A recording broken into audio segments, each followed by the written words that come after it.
What is the most horrible sound you've heard? What sends shivers down your spine? What is uncanny? Safety has always been an abstract idea, unseen and forgotten with the passage of eras. Home is a concept that is created to give comfort, but it contains secrets. What is safe can never be visible, and what is hidden does not mean totally trustworthy.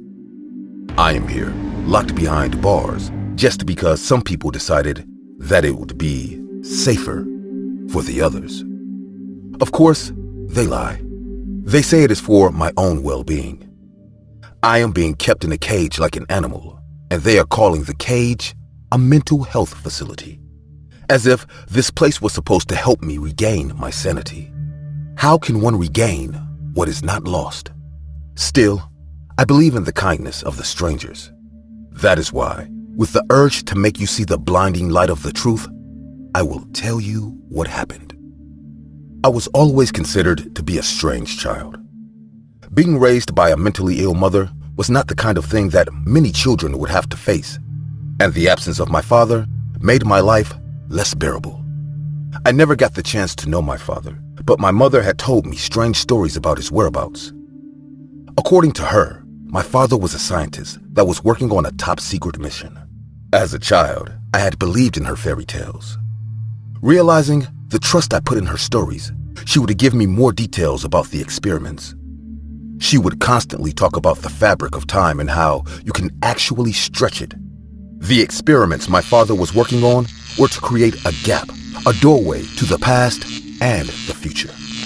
My mother said that he was lost during one of these experiments, stuck inside the thin line between now and then. When I was a child, I did not understand, and when I became a teenager, I understood the fact that my mother was a person who had lost her sanity. I believed that the reality of my father's forsaking was too harsh for her. I believed that instead of embracing the suffering, she divided into the depths of her own imagination. Even though she was my mother, living with a delusional person started to affect my mental health. I turned into a depressed and silent teenager. I spent my youth without any friends. No one from high school would befriend me. After my graduation, things got worse. I began to hear a male voice in my dreams. I heard the same dream every night for an entire year. Therefore, I remembered everything the voice said. The sound was echoing in a divine tone. I still remember the sentences. "You must leave this place. I am just a lost soul, locked in a point of time. I do not know who I am, but there was a link that led me to this point. It is present, it is past, and it is future. I don't know. I just feel the urge to warn you, to tell you that you must not live here. Wait for the doorbell to ring. This location aligned with the harmony of those 3 notes, and your existence will be enough to summon me." Upon hearing the same words over and over in my dreams, I had a theory that the voice belonged to my father, and he was trying to communicate with me through my dreams. Of course, I disproved my theory as time passed. It did not make any logical sense to believe in such a thought. My father was gone. He was not trapped in time. He was just gone. And though showing these dreams, my unconsciousness was telling me how much I yearned for the idea of having a father. As I faced the reality of my life and found my inner self, the dreams faded. However, I still felt the desire to get away from my mother as her delusions were becoming worse. I found a job that paid me well enough so that I could live in another flat, away from my mother's nonsense. When I first told her that I was moving out, she acted surprisingly well. She supported my decision. Unfortunately, when she heard the location of the flat I was planning to live in, her insanity returned. She begged me to stay with her, or at least find another location to settle in. I told her that my salary was barely enough to afford that flat, and I was incapable of living in any other place. Without any hesitation, I left my mother. When I entered my flat, I felt mixed emotions, but the emotion that I felt the most was relief. I started to live a rather mundane life there. Don't get me wrong, I loved it. I loved the fact that there wasn't a crazy lady living with me. I loved living a boring life, a normal life.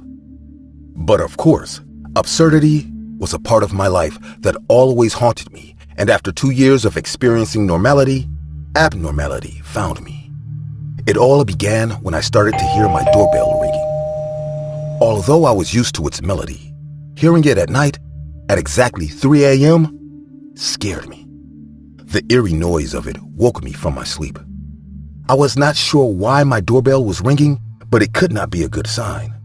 I grabbed a knife from my kitchen and silently walked towards my door. When I looked outside through the peephole, I saw that nobody was there. I slowly opened the door and saw nothing. The same thing happened the next night. At exactly 3 a.m., the doorbell rang. I checked again, and no one was there.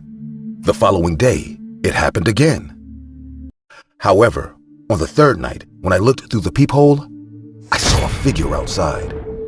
"You must leave this place," the figure said. I was not going to let this man scare me. With a furious tone on my voice, I asked, "Who the fuck are you?" Suddenly, the figure disappeared.